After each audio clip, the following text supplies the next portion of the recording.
Des exercices sur les évolutions successives. Alors attention ici, je rappelle ça, hein, on n'ajoute jamais les pourcentages d'évolution successives, c'est-à-dire que les pourcentages ne s'ajoutent pas. Par contre, les coefficients multiplicateurs se multiplient entre eux, ils ne s'ajoutent pas non plus, hein, ils se multiplient entre eux.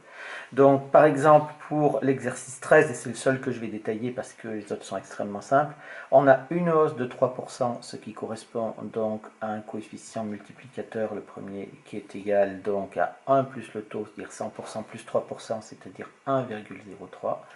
Et une hausse de 5%, maintenant on sait le faire directement, hein, qui correspond à un coefficient multiplicateur de 1,05.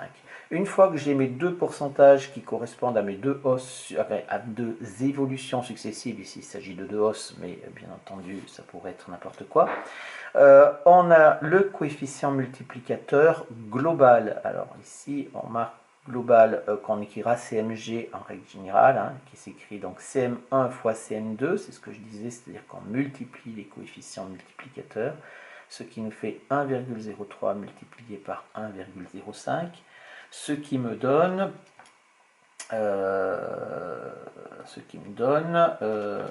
ici 1,0815, soit une hausse de, et bien ici ça nous fait 8,15%. Et vous voyez que si je prenais mes 5% et mes 3% de hausse, si j'ajoute, je devrais obtenir 8%, et j'obtiens un peu plus, j'obtiens 8,15. Donc ici, et quel que soit l'exemple que vous pourrez faire, ce sera toujours pareil. On n'ajoute pas les pourcentages, c'est les coefficients multiplicateurs qui se multiplient et qui donnent un pourcentage équivalent aux deux hausses consécutives, aux deux évolutions consécutives. Bien sûr, si on sait le faire avec deux, on sait le faire avec trois évolutions, quatre évolutions, etc.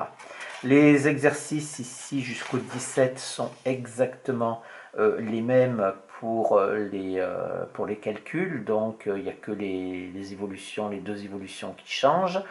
Donc toujours on calcule le coefficient multiplicateur et à la fin on donne le pourcentage de hausse ou le pourcentage de baisse correspondant, avec toujours la même règle. Si le coefficient multiplicateur global est supérieur à 1, c'est une hausse. Si le coefficient multiplicateur global est inférieur à 1, c'est une baisse.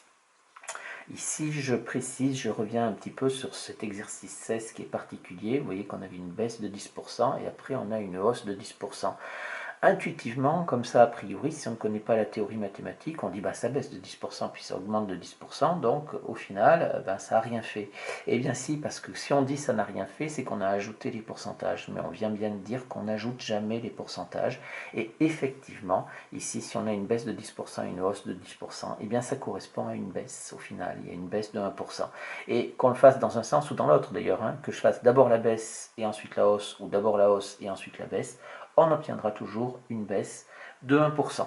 Donc voilà, ça illustre bien le fait qu'on surtout, on n'additionne jamais les coefficients multiplicateurs. On arrive à l'exercice 18 qui est un petit exercice avec un léger contexte mais tout simple. On a un article qui vaut 10 euros au départ et qui subit une hausse de 15 euros et puis une nouvelle hausse de 15 euros et on nous demande le prix final. Donc j'ai les coefficients multiplicateurs correspondant à mes deux hausses. Je calcule le coefficient multiplicateur global qui nous fait 1,3225. Attention, ne faites pas trop d'arrondis. Si vous faites des arrondis, bien entendu, ça va se répercuter dans tout le problème par la suite. Et on veut la valeur d'arrivée, c'est-à-dire le prix final, c'est la valeur d'arrivée, et ça va être la valeur des départ, mais attention, on va multiplier par le coefficient multiplicateur global, on ne va pas prendre le CM1 ou le CM2, d'accord? C'est-à-dire qu'on veut du départ jusqu'à la fin, une fois qu'on a fait nos deux évolutions. Donc on multiplie par le coefficient multiplicateur global, et on obtient 13,23 euros en arrondissant au centime d'euro.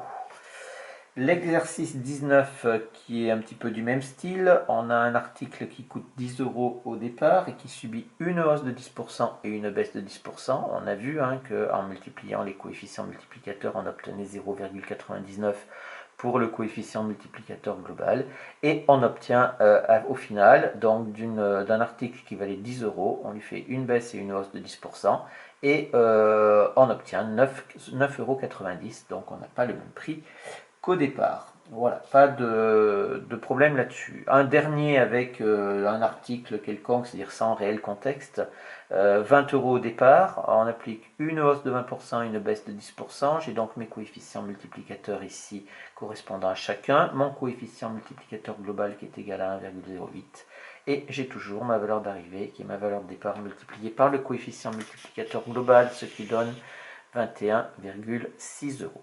Alors, le dernier exercice est un petit peu plus intéressant parce qu'il y a plus de 2 évolutions, donc voilà.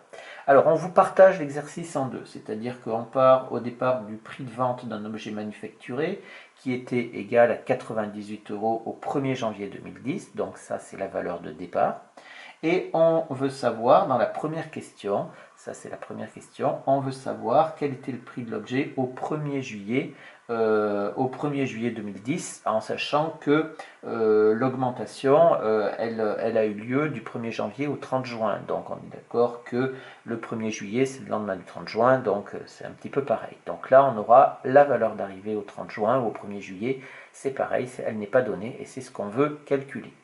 On vous dit qu'il a augmenté successivement de 15% et de 7%. Donc si on dit augmenté successivement, ça veut dire qu'il y a eu 2 hausses consécutives. Donc la première hausse de 15% qui correspond à un coefficient multiplicateur de 1,15 et une hausse de 7% qui correspond à un coefficient multiplicateur de 1,07.